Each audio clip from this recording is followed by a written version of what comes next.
Yes, indeedy, folks. It's the beer drinker's guide to the Great Wahoo.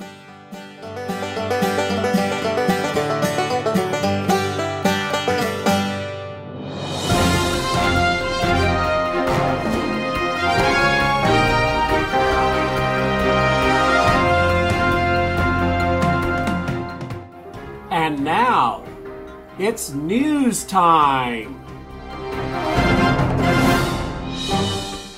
Phenomenal bits of information from the forefront of what's going on.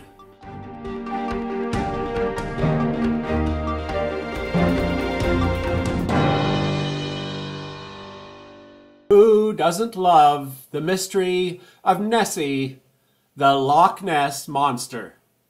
And guess what, folks? It's been proven that we have a Loch Ness monster. In fact, here's a picture of it right here. Yes, it's a roller coaster at the Busch Gardens, Europe. Now, you'd think that would be about right since Loch Ness is in Europe, but this is actually in Williamsburg, Virginia. This is Busch Gardens. It was originally Busch Gardens, Williamsburg. It was built on a theme of being from Old World Europe, and they renamed it recently to Busch Gardens, Europe. Okay, I admit that was pretty sneaky, putting in a roller coaster when I had you all ready for good old Nessie. So let's actually go look at Inverness. Inverness is where Loch Ness exists. Loch Ness is a freshwater inlet that stretches for 23 miles southward from Inverness. It is a beautiful piece of water, and people have loved it for many centuries.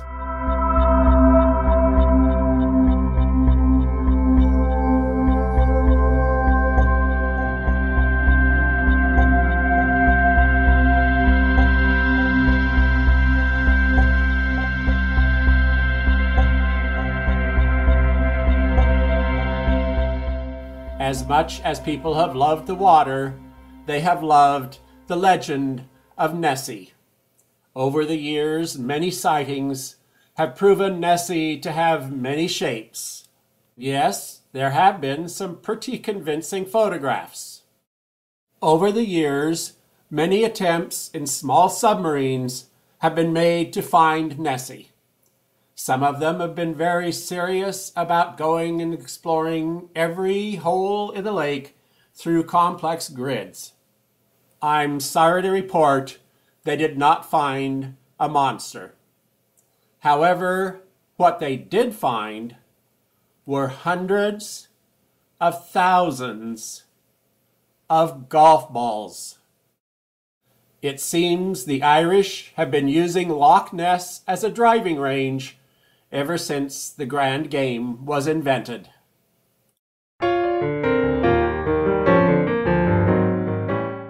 It's time to drive Steens Mountain.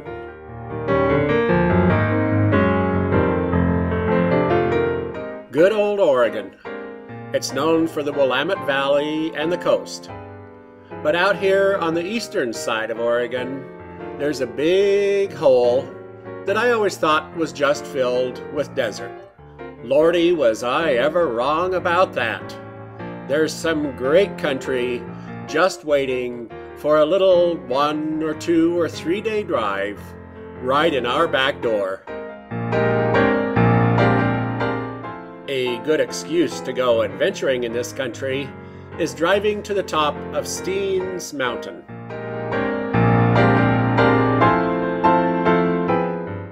These Steens Mountains are the ones that you see off to the west as you drive from Winnemucca to Jordan Valley.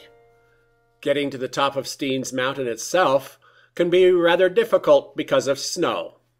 For that reason, I decided to go in July of the year 2008.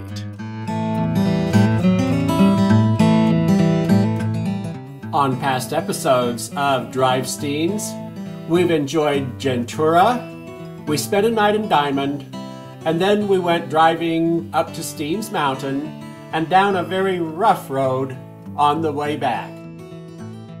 From there, we had lunch at Fields, and then we went on and almost ran out of gas before the gods of gasoline saved us at Adele. What a foolish thing to do, something I had told myself I would never do again once I was past my 20s, but being a guy, it seems that I have to make a fool of myself every once in a while. Thank goodness I didn't have to walk. From Adele, we went down and explored the lovely little town of Alturas, and then headed back to Cedarville. From Cedarville, we set out on a 60-mile jaunt across a little dirt road that cuts across the very northwest corner of Nevada.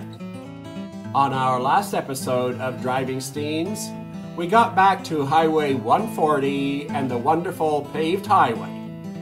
We then headed toward Deneo Junction, and we got distracted at Dufarina Field Station, which is a part of the Sheldon National Wildlife Refuge. At the field station, we saw some great fences. We discovered a regular oasis of water out in this desert. And we saw a huge canyon that no doubt sends some flash floods toward the station. Back on Highway 140, we noticed that this is an area where they find a lot of opals and a highway that is properly marked to warn you about the wild asses.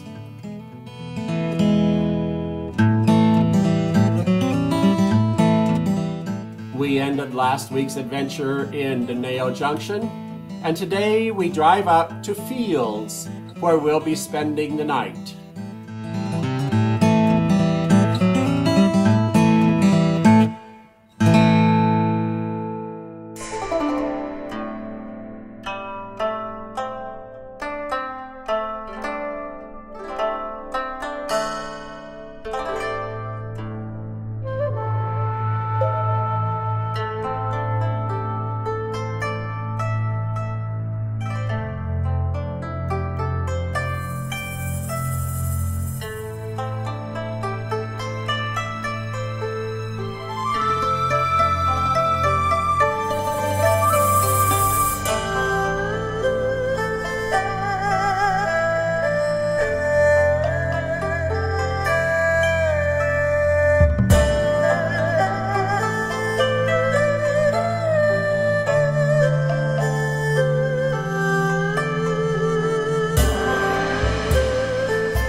After a slight rise in the land, we come into the southern end of the valley that holds the Alvord Desert, and Fields is toward the southern end of this valley.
In the distance, we see the southeast side of Steens Mountain, which we had driven up a few days before.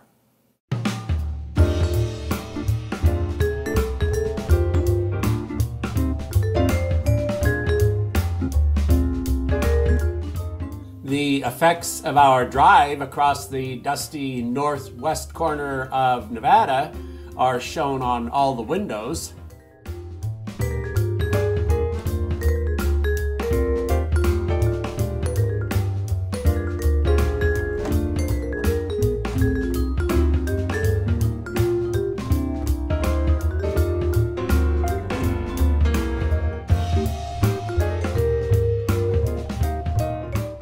Here in the distance, we can see the trees that tell us we're approaching fields.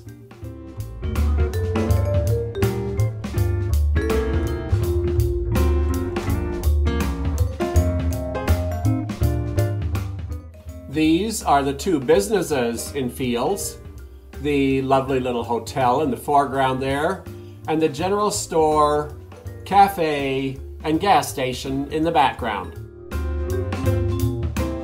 Sitting in front of the hotel is Bob. We'll be seeing more of him. It's a sweet little old-fashioned hotel. I liked the key being just a plain key with the old plastic drop it in the mail note. I also liked the great big number, meaning you wouldn't lose it. It had a lovely view through nice wide windows. That's Bob's Jeep out there.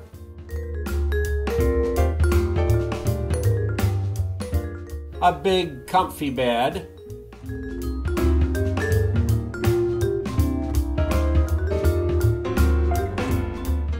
Nice clean facilities.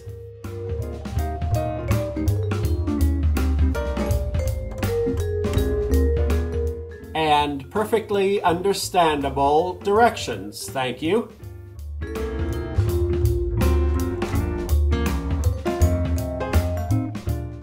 The family pooch that hangs out at the property made sure that he came in and checked out the room for me.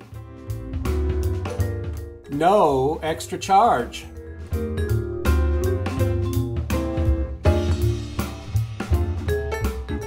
And then I went out looking around the great little town of Fields.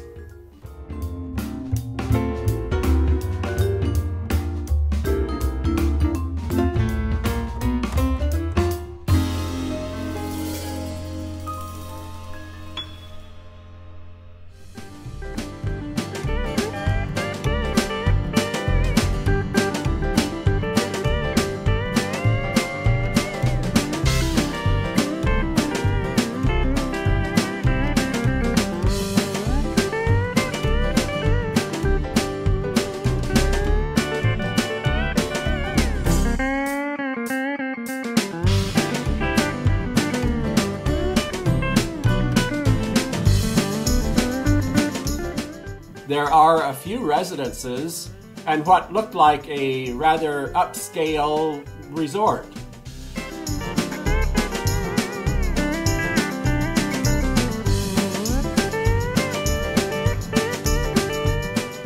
Looking to the east across the highway, we see some spectacular mountains across the big broad desert.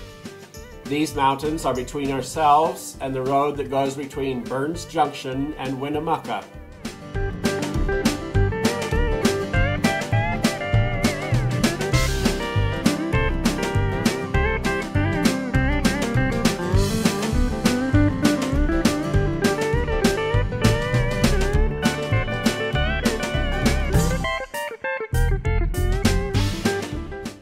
One of the spiffiest places in Fields is taken care of by this gentleman, Bill. Bill moved to Fields from Klamath Falls. He says that he is 76, darn it, and he has a son studying opera at Oregon State University.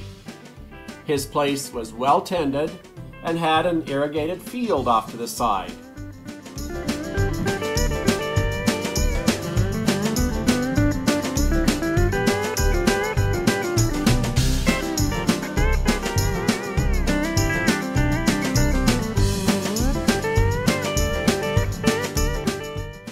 I'll certainly bet that this trailer not being too terribly well insulated, is glad to have all those propane tanks come wintertime.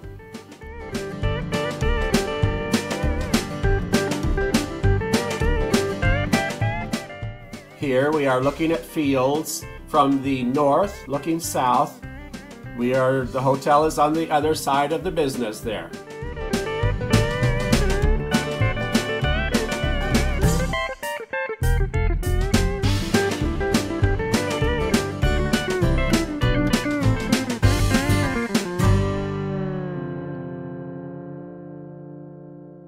I got back to my room. I went in and grabbed one of my dusty beers, and I went out to talk with Bob. I didn't want to drink a beer, of course. After all, it had been a long, hot, dusty day, and I'd rather just drink water. But you know, this is the Beer Drinker's Guide to the Great Wahoo, and I wouldn't want to let you down. Dear viewers, it's all for you. Bob is a prospector. He goes out tramping around the desert looking for those opals that we saw a sign about earlier in the day. While we were chatting, Jake, who had earlier cooked my hamburger and in the morning cooked my breakfast, came by on his ATV with Sally. We enjoyed this old wagon sitting across the road from where the front of the hotel was. And the dog continually would go chew branches off of one of the trees and drag them back and lay down and gnaw on them in front of us. I enjoyed the dog and kept letting him in the fence. Well, it turns out that the dog chewing on branches and messing up the lawn got Jake in trouble with his dad, who owned the hotel. So I apologize to you, Jake, but I did enjoy the pup.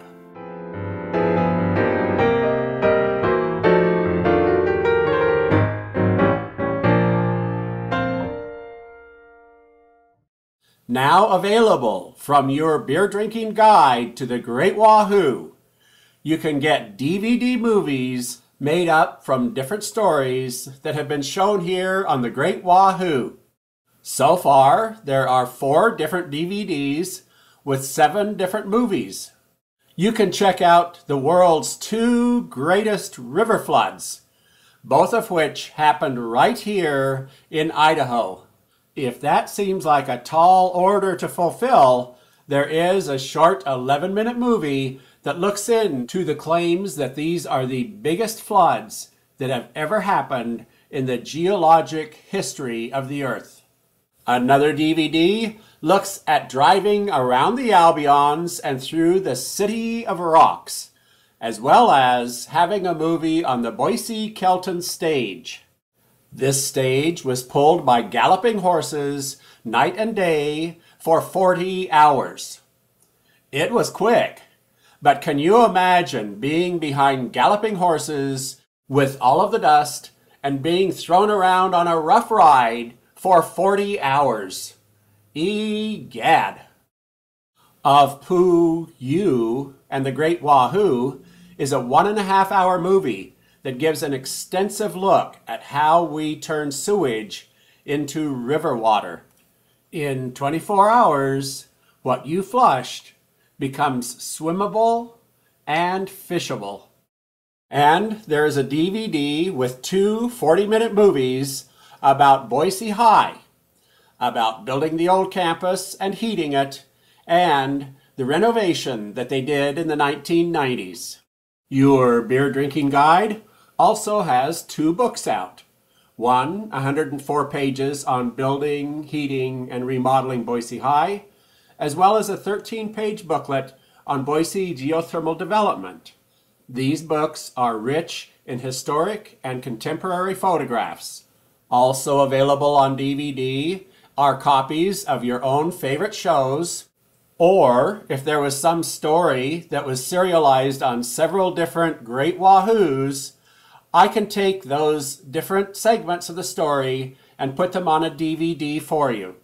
For more information on these movies, these books, or these services, check out my website, www.greatwahoo.com, and feel free to send me an email at beerdrinker@greatwahoo.com.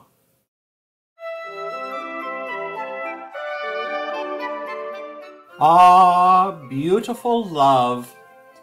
Who can resist when the cute little Cupid comes flying along and releases his arrows from his quiver?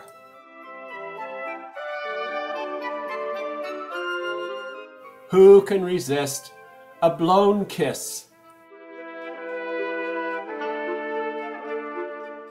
And who does not long for the passions of romance?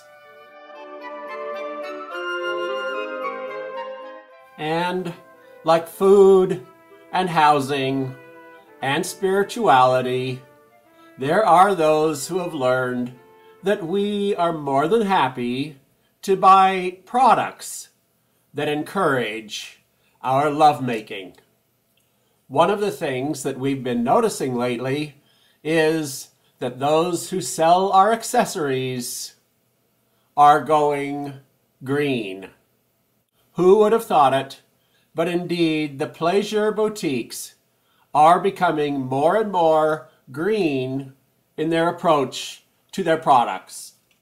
One company in Oregon offers floggers in addition to their other products. They have become cruelty-free by making these floggers out of recycled inner tubes. Just how cruelty-free they are for their willing partners is unknown, but the cows certainly appreciate it. In an updated version of the rhythm method, many women are throwing away the heavy chemicals that have been used for birth control. They are chemicals that affect a woman's body, and eventually these chemicals get excreted into our waterways through the sewer systems. So we now have a fertility awareness method for the ladies to use. It's used to be called the rhythm method. So one effect of the greening of the love industry is that the Roman Catholic Church is promoting what the love industry is selling. Personal lubricants have become popular in the United States. However, many of them contain chemicals that are found in oven cleaner and antifreeze. People have become aware of these chemicals in lubricants. There is now a chain of stores in New York and Seattle that sells 4 times more organic lubricants than they do the synthetic ones. With people being educated about the dangers of diseases, condoms have become very popular and easy to find. You know that new car smell? Well, that new car smell comes from chemicals that we use to soften plastics. These endocrine inhibitors have been linked to premature puberty in girls and low sperm production in boys. For that reason, condom manufacturers are now offering biodegradable lambskin condoms. There are also vegan varieties of condoms that replace the dairy protein in latex condoms with a cocoa powder.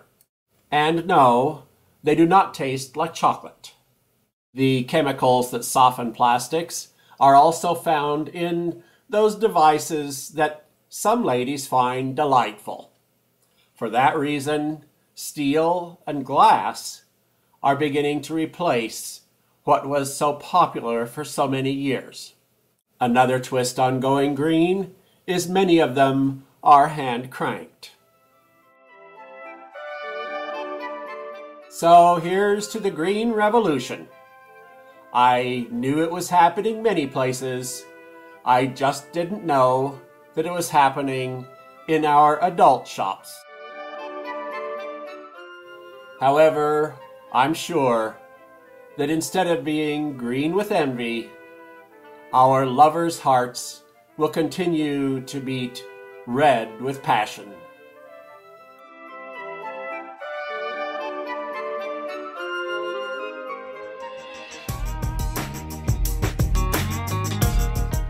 And now it's time for our daily coming to understand wealth through vocabulary.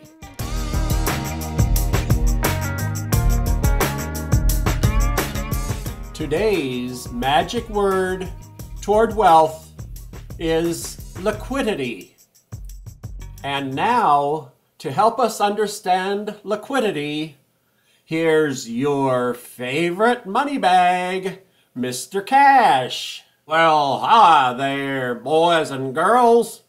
Today we're going to look at liquidity. Now, liquidity has always meant the stuff that you can get your hands on and go buy something different. Mostly that would be cash. Remember, there's nothing more liquid than cash. Or at least, traditionally, there haven't been.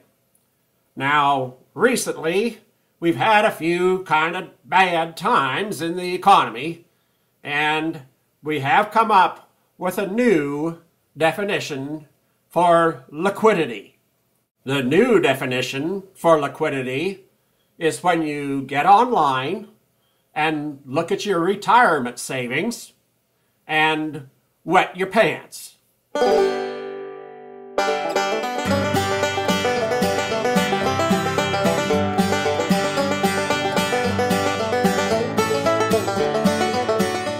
And that's this week's Beer Drinker's Guide to the Great Wahoo!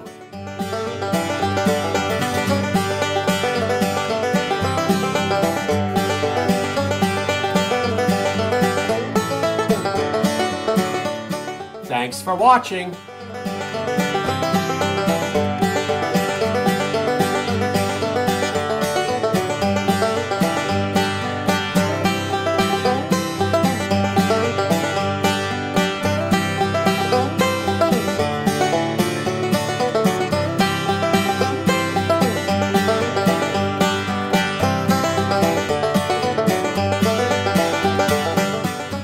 I hope to see you next week.